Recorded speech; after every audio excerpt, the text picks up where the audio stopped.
오늘도 두 분 나오셨어요. 예. 누굽니까 이거? 접니다.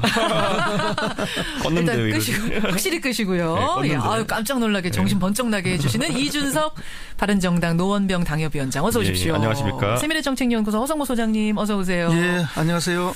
우리가 그러니까 지난주에 뉴스닥 마무리를 하면서 박근혜 대통령에 대한 탄핵이 결정이 난 후에 그 세상에서 만날지도 모르겠다라고 인사를 했는데 그렇습니다. 진짜로 심판이 내려졌고 파면 결정이 내려진 월요일 아침이 됐습니다. 어제 갑작스럽게 사실은 이제 오늘 오전에 할 걸로 다들 생각하고 있었는데 그렇죠. 네. 저녁에 깜깜할 때 박근혜 대통령이 퇴거하는 모습 두 분은 어떻게 보셨어요? 한마디로 좀 표현을 하신다면 누구부터 하시겠어요? 서성모 소장님? 예, 박근혜는 결코 변하지 않는다. 초지일관의 모습. 한마디로 초지일관. 이준석 위원장. 진짜 딱 떠오르는 느낌이 이쯤 되면 진짜 막 하자는 거지요라는 생각이 들 정도로. 막 하자는 거지요. 그러니까 사실 지지층도 그렇고요. 국민 전반을 어떤 보듬는 어떤 행동과 메시지가 나올 것으로 기대했지만은 그렇게 되지 않았죠. 네, 오히려 정치적 주장이 강화된 메시지가 나왔죠. 그러게요. 네, 그러니까 참 상황 인식의 문제인 것인지 아니면 상황 인식을 하고 그래서 뭐랄까요? 해법의 문제를 이렇게 갖고 있는 건지 모르겠지만은 뭐 예측할 수 있는 범위를 넘어섰습니다. 예측의 범위를 넘어섰다. 예. 초지일관 이라고 하신 건 허 소장님 왜 그러신 거예요? 그렇죠. 박근혜 대통령은 언제나 이 세상을 자기 중심으로만 생각하는 사람. 예. 남을 배려하지 않는 사람. 예. 흔히 우리가 이런 걸 천동설주의자라고 그러죠. 예. 결코 변하는 사람이 아니에요. 우리가 다른 말로 혹시나 했는데 역시나. 그런 표현이죠. 예. 너무나 실망스러운 모습이에요. 실망하셨어요. 지금 청취자 문자도 사실은 그렇습니다. 한 분이요 이런 문자 주셨더라고요. 사실은 이제 탄핵이 되고 나서 좀 안타깝다는 생각을 하셨대요. 아까 어떤 문자였더라. 그랬는데 어쨌든 청와대를 나서야 되는 상황을 보면서 좀 그래도 안 됐다라는 생각을 하셨던 분이 있는데 마지막에 그 메시지를 듣고서는 다시 화가 났다. 이런 문자 아까 한 분이 주셨더라고요. 이런 느낌. 저는 박근혜 대통령이 평소에 하던 정치적 선택들을 봤을 때 그 피해자 모드의 극대화를 할 줄 알았거든요. 네, 근데 오히려 이제 불복에 가까운 메시지가 나오게 되면서 그러니까요. 사실 이제 전국은 이제 또 예를 들어 보수 진영은 괴멸 상태로 갑니다. 이렇게 되면은 괴멸 상태로 갈 거라고 보시죠. 아니 이 상태에서 예를 들어 어제 보시면은 자유한국당 의원들 쫙 도열해가지고 이제 있었잖아요. 그렇죠. 근데 잘 보시면은 그때 처음에 삼성동 사저로 오늘 이동한다고 나온 게 한 5시쯤 이제 나왔고 실제 이동이 이루어진 거는 그 뒤에 한 2-3시간 정도 걸렸으니까 솔직히 그게 자발적으로 나온 거면은 그 메시지 받고 다 나옵니다. 의원들. 자발적으로 아무나 갈 수 있는 거였으면. 예. 그 자발적이 아니라고 보시는 거예요? 거기 모여있는 거. 분명히 거기 보면은 어제 제가 봤을 때는 솔직히 민경우 의원도 있었고요. 역할에 맞게 다 부른 겁니다. 그거는. 부른 거라고 보세요? 찍어서? 그렇게 하지 않았다면 거기에 예를 들어 제가 솔직히 말씀드리면은 어제 퇴임한다는 것이 일찍 알려졌던 것도 아니고 5시쯤 이렇게 알려졌는데 몇백 명의 지지자가 모인다는 것도 쉽지 않고요. 아까 조홍천 의원하고 같은 말씀하시네. 그러니까 연락이 갔을 거라고 보시는 거예요. 그렇죠. 미리 지지자들한테. 그리고 의원들 같은 경우에는 거기서 솔직히 가고 싶으면 더 가고 싶은 친박들이 있었을 겁니다. 있겠죠. 예를 들어 우리가 알고 있는 그 핵심 골수 분들. 진박이라고 불리는 진박이라는 분들. 그런데 못 간 분들이 계시죠. 지금 보면은. 그러네요. 그리고 그분들이 공교롭게도 최근에 이제 탄핵 정국에서 좀 이런 표현 좀 그렇지만 애매한 스탠스를 취했던 분들은 또 못 갔습니다. 그러니까 이거는 그러니까 어제 그 멤버들로 인해 가지고 또 이제 서열이 한번 나눠진 겁니다. 서열이 한번 또 나눠진 우리 거다. 익히 알고 있지만 친박이라는 집단은 처음에 굉장히 거대한 그러니까 19대 때도 보면은 국회의원 전원으로 시작했다가 마지막에는 결국에는 아주 적은 소수의 한 20-30명 정도로 분할을 했거든요. 지금 이 탄핵을 당한 국면 속에서도 한번 또 이제 서열을 나눠가지고 충성 경쟁을 유도하는 겁니다. 지금. 그렇게 보시는 거군요. 허성모 소장님. 그래서 끊임없이 박근혜 대통령은 이 지지세를 축소하면서 결집력을 강화하는 그런 모습으로 지금 4년을 해왔다. 원래 그 새누리당이 한국 사회에서 주류고 다수파였습니다. 정파로. 그런데 집권하자마자 아주 이걸 친박 중심으로 소수화시키고 또 그 안에서도 최순실 중심으로 아주 극소수화시켜서 스스로 고립돼 갔는데 어제의 모습은 이제 극단적인 대치 국면을 대통령 스스로가 유도하면서 뭐 옥새에 가까운 그 진영 싸움을 지금 시작했다. 그리고 자기를 늘 지지해 주시는 대구 경북을 중심으로 해서 근거지 친지전을 구축하고 있는 모습이다. 그렇게 봅니다. 와, 이렇게들 분석을 하시는 거. 여러분은 어떻게 장면을 보셨습니까? 많은 분들이 문자 주시는데, 그래요. 4490님의 한마디만 소개하고 넘어가죠. 이분은 딱 4글자 주셨어요. 고집불통. 이렇게 느끼셨답니다. 예, 뭐 자유롭게 느끼실 수 있는 거니까 문자 주시고요. 하한가부터 보겠습니다. 이번 주 하한가. 단언컨대 두 분의 하한가 역시 이 탄핵이라는 사건에서 크게 벗어나진 않으셨을 것 같아요. 허성모 소장님 하한가 누굽니까? 그렇습니다. 박근혜 전 대통령과 그 참모진들을. 참모진. 예, 예. 이준석 위원장. 저는 뭐 진박이라고 합니다. 진박. 예. 그러니까 비슷한 이유실 것 같은데 우선 박근혜 전 대통령과 참모진까지 꼽으신 이유는 뭐예요? 박근혜 대통령 본인은 뭐 지금까지 초지일관 보여준 그 정치적 스타일이나 지향점이 분명합니다. 자기의 잘못을 한 번도 인정하지 않고 오히려 역공격하는 그런 방식이었고요. 그래서 이제 청와대에서 뭐 퇴거를 지금 3일 동안 미루고 있다가 하지 않았습니까? 그렇죠. 그런 본인의 문제도 본인의 문제죠. 뭐 예를 들면 전혀 탄핵이 인용될 것이라 생각 못하고 기각될 거라 생각하는 이런 가치관이나 태도도 문제인데 대통령에게 객관적 사실, 국민적 정서를 전달하지 못하는 참모들도 문제다. 그걸 또 넘어서 준비가 전혀 없는 사람들이라는 게 드러났습니다. 준비가. 예를 들어서 기각이 되든 인용이 되든 모든 경우의 수를 다 가상해서 대비를 해놨어야 됩니다. 그러니까 기각이라고 확신을 했더라도 그렇죠. 인용의 가능성이 1%라도 있을 수 있으니 나는 이런 준비를 해야겠구나라고 그렇죠. 참모진들을 생각했었어야 된다는 거예요. 그게 참모의 역할이거든요. 그렇죠. 뭐 대통령한테 보고할 필요도 없이 준비를 해뒀어야 되는데 이번에 그런 준비가 전혀 없다는 게 드러났습니다. 그런 걸 볼 때 이 참모진들이 정말 무능하고 무책임한 사람들이고 그다음에 두 번째 이 참모진에 대해서 지적할 수 있는 게 그럼 대통령이 탄핵이 되고 어제 나왔잖아요. 그럼 비서실장, 경호실장 다 동시 사표 내야죠. 사실은 그게 맞는 정무수석은 왜 그 사표를 안 냅니까? 자, 그럼 총리를 보좌하겠다 하는데 총리실에 이미 그런 제도가 다 있습니다. 지금 청와대 비서실이 보좌하지 않아도 총리실 보좌진만으로도 국정을 완벽하게 수행할 수 있는 시스템이 다 마련되어 있습니다. 사람 수만으로는 차고 넘친단 말이에요. 그렇습니다. 수의 문제가 아니라는 거예요. 그래서 지금 청와대에 있는 보좌진들, 참모진들 중에서 따라 들어간 정무직이나 이런 그 원래 공무원이 아니었던 분들은 지금 다 사표를 내는 게 맞습니다. 그렇죠. 국가안보실 부분은 아주 뭐 이렇게 그대로 유지하는 게 맞지만.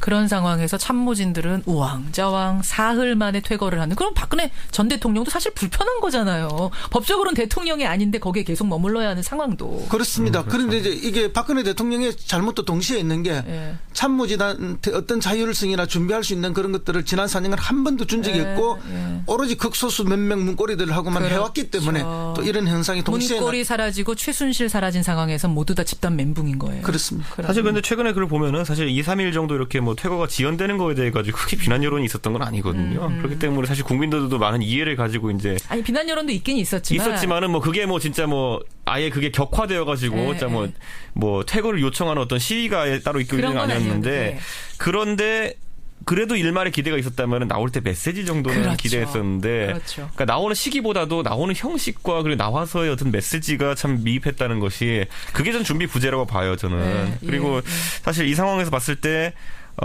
사실 참모진 같은 경우에는 그 실패에 대해 책임을 져야 되거든요. 그런데 우리 지금 이 최순실 사태 터진 뒤부터 10월 23일부터 꼭 보자면은 처음에 그러면 당내에서 새누리당 그 당시 새누리당 내에서 그 친박계 인사들의 당직 사퇴를 요구했지만 그것도 안 받아들여졌고요. 그 다음에 대통령의 뭐 사과가 오히려 앞섰고 뭐 이런 식으로 이상하게 흘러갑니다. 그러다가 결국에는 탄핵을 맞았는데도 그 전에도 아무도 책임지는 사람이 없었던 그런 국면이 이어지고 있는 것이고 저는 박근혜 대통령의 그 인사에 대해 가지고 지금도 약간 거론해 보자면은 지금 와서 보면은 대리인단이나 변호인단을 구성할 때 최악의 선택들을 한 거죠.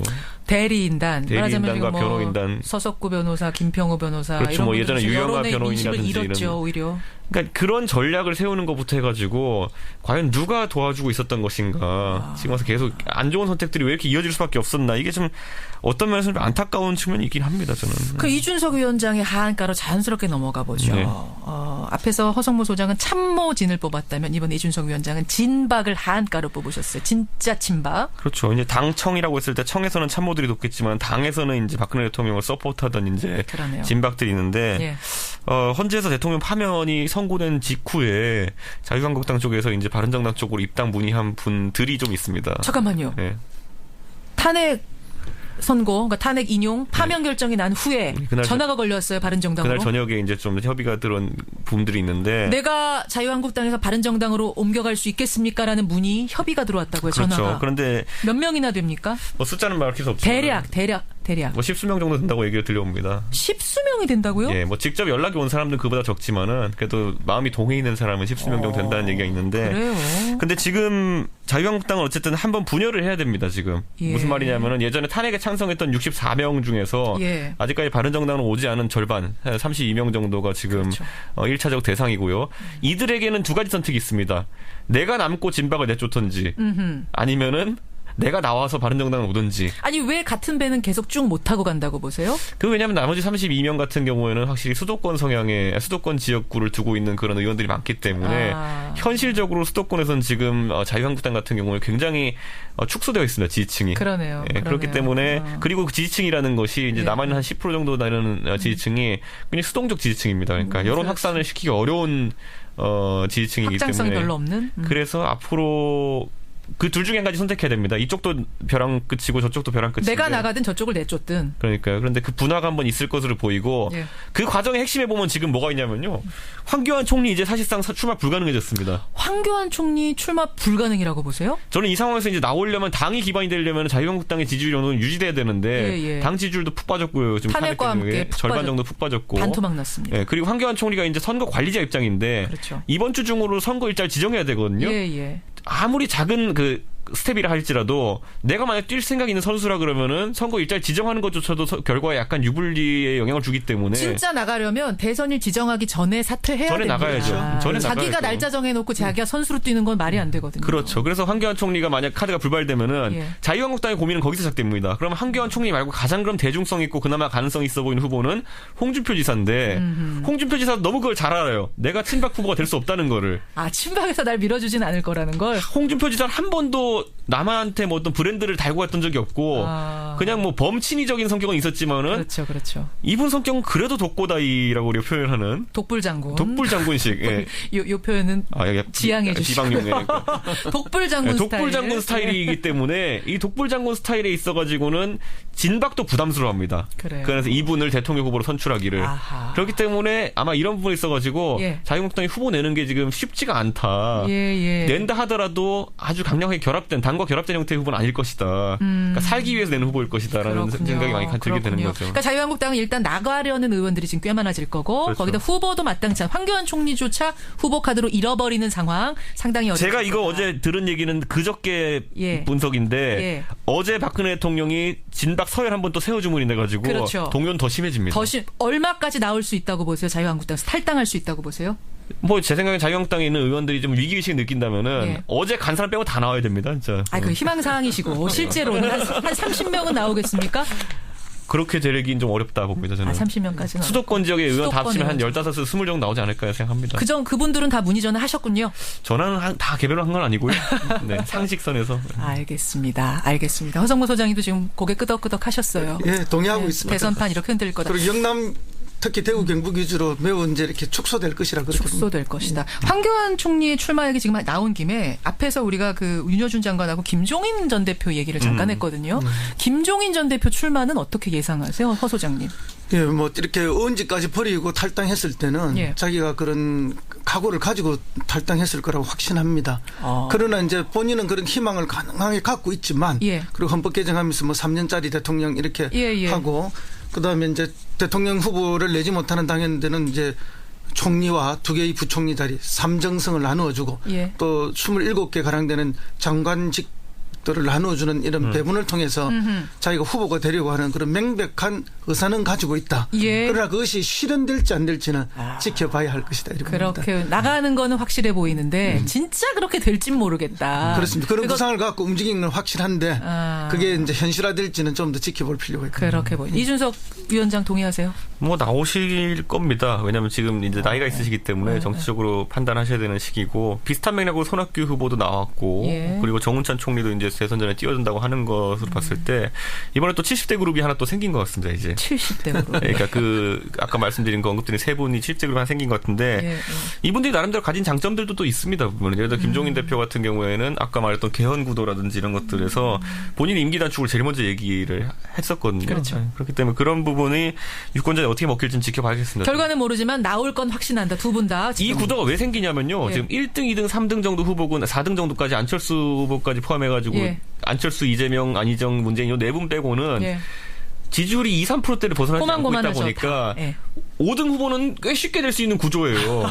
그래가지고 거기에 지금 탐을 내는 분들이 있을 겁니다. 알겠습니다. 알겠습니다. 그거 지켜보기로 하고 자 상한가 가죠. 상한가.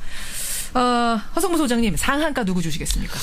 예, 언론도 관심이 없고 국민도 관심이 없고 아무도 관심이 없는 상한가 하나 꼽았습니다. 뭡니까?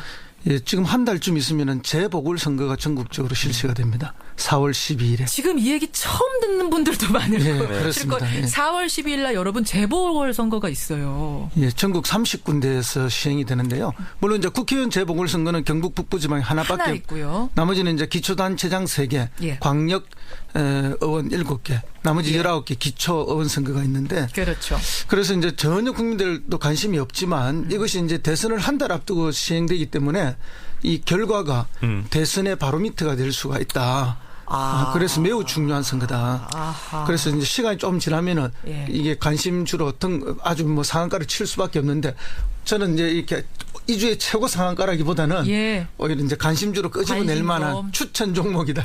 여러분 관심 가지셔야 됩니다. 4.12 재보선. 이게 선거 구도를 살펴보면요. 그 상주하고 군위청송 이쪽에서는 자유한국당이 후보를 안 내기로 했어요. 오늘. 그래요? 아예? 예, 무공천하겠다라고 했는데 이건 사실상 김재원 전 수석을 이제 밀어주겠다라는 의도로밖에 읽을 수가 없는데 그래서 이 부분은 좀 피해가는 느낌입니다. 바른정당과 자유한국당의 대결. 왜냐하면 TK 결전이기 때문에 TK 목장의 결투라는 거는 이거는 양쪽에 치명적이거든요. 결과가 나오는 거에 대해서. 그래서 그걸 피해가는 거고 지켜볼 만한 건 경기도 지역에 이제 시장이 2개 있습니다. 하남시장하고 포천시장이 있거든요. 그런데 여기야말로 수도권 민심이 어떻게 흘러가는지를 확인해 볼 수 있는 아주 중요한 대선의 전초전처럼. 광역의원 7명 중에 대구에 2개가 있습니다. 시의원이. 거기도 지금 뭐 수성구도 껴있고 한데 과연 여기서 대구의 헤게모니를 누가 잡을 것인지를 분석하는 게 상당히 백미일 것 같습니다. 이번 주 상한가 4.12 재보궐선거. 이준석 위원장은 상한가 뭐 골라오셨어요? 저는 미디어를 골랐습니다. 미디어? 방송 미디어? 예, 약간 추상적인 개념일 수 있지만은 이번에 선거를 우리가 대선을 이제 2달도 안 남겨둔 상태인데 그렇죠. 결국에는 마지막에 한 24일이라고 하지만은 그 공식 선거 운동 기간을 제하면은 앞에 한 달은 경선입니다. 그렇죠. 경선하고 그러면 경선에서 뭐 여러 가지 뭐 방식이 있겠지만은 끝나고 한 달 정도밖에 실제로 시간이 안 남는데 그때 언제 과거 선거처럼 동원 유세를 하고 조직을 하고 하겠습니까? 이번 선거에서는 정말 미디어가 중요한 역할을 할 거다. 그래서 저는 이번에 참 안 좋은 계기로 이번에 빨리 보궐선거를 해야 되는 상황이 왔지만은 그래도 선거 문화가 한 단계 올라갈 수 있는 기회는 됐다. 왜냐면 어쩔 수 없이 조직선거, 동원선거, 무슨 돈 푸는 선거가 안 되거든요, 지금. 그러면 최대한 고공전을 다들 펼칠 텐데 고공전을 할 수밖에 없는 강제된 상황 속에서 유권자가 이걸 즐기는 방법을 이제 터득해 나가는 것도 이번에 저는 아예 선거 문화가 크게 바뀔 수 있는 계기일 거다 이렇게 생각합니다. 근데 하나 걱정되는 건 이 미디어 선거전이라는 게 잘못하면 이미지로 결판이 나버릴 수도 있는 거 아니에요? 그렇습니다. 최근에 그런 경향성이 아주 많이 나타나고 있는 것이 아주 뭐 끝장 토론 이런 것보다는 그 예능 프로, 시사 예능 프로에 나가서 아주 그 조작되는 상징 이미지만 보여주는. 그러니까 여기 지금 김현정의 뉴스쇼에 나와서 토론을 하셔야 되는데 예능 프로 이제 좀 쉽게 갈 수 있는 데서만 그렇습니다. 자꾸 후보들이 얼굴을 노출시키려고 하죠. 오히려 후보를 띄워주고 후보의 상징을 조작해주는 방식으로 예능 프로들이 이미지 포장이 가능한 프로에만 나가려고 하는 거죠. 그런 미디어 선거가 더 조장될 가능성이 있어서 그게 좀 걱정이긴 합니다만은 뭐 저는 이준석 의원 의견에 전적으로 동의하고요. 사실은 지난 대선부터는 조직과 돈의 동원은 거의 없어졌습니다. 그래 할 수도 없고 그래서 미디어 선거가 갈수록 커지고 있고 선거 규모가 클수록 미디어의 중요성이 더 커지고 있습니다. 그래요. 덧붙이실 말씀 있으십니까? 저는 그래서 사실 이 부분에 있어가지고 방송사들이 아까 언급했지만은 좀 합의를 해가지고 좀 규격을 잘 맞춰야 될 것 같거든요. 지금 보면은 저도 뭐 보면은 각 후보별로 예능 출연이라는 걸 이제 계속 꿈꾸게 된 이유 뭐냐면은 시청률 많이 나오는 거 한 방에 어떻게 좀 해보려고 하는 한 방에 느낌이 시간도 큽니다. 짧은데 한 방에 그렇죠. 해보겠다. 왜냐하면은 솔직히 말하면 대선 주자, 검증 토론회라고 이렇게 각 방송사에서 했지만은 그거 시청률 CJP 보면 1에서 3% 정도 나옵니다. 그래요. 근데 잘 나가는 예능 프로 같은 경우에는 막 8% 이렇게 나오거든요. 그렇죠. 그리고 재방송도 많이 트니까 그런 거는. 그래서 한 방에 어떻게 뒤집어 보려는 생각을 많이 하기 때문에 그런 건데. 우리 국민의 몫이 중요한 거네요. 그렇죠. 국민들이 찾아서 정말 봐야 되는 토론들 챙겨봐 주시고 진짜 봐야 되는 인터뷰 들어주셔야 되는 거예요. 그리고 이번 선거 같은 경우에는 선거가 실제 2달밖에 안 남았음에도 불구하고 정책 완전 실종입니다. 그러네요. 그러니까 과거 같은 경우에는 뭐 행정수도를 이전한다부터 시작해가지고 복지 공약 뭐 기초연금을 하겠다 뭐 이런 것들이 지금 시점에 나와야 되는 건데 그렇죠. 안 나왔다는 것 자체를 국민들이 지적하고 그 앞으로 5년 동안의 미래를 어떻게 할 건지 계속 유권자들이 물어야 됩니다. 그 주자들한테. 중요한 부분 지금 지적해 주셨습니다. 예, 뉴스쇼 진권시장 뉴스닥. 오늘 상한가 보도에는 4.12 재보궐선거와 미디어 그리고 하한가 보도에는 박근혜 대통령과 참모진 또 진박을 올리면서 오늘은 여기까지 하겠습니다. 네. 두 분 고생하셨습니다. 감사합니다. 미래정책연구소 허성모 소장, 바른정당 노원병의 이준석 당협위원장이었습니다.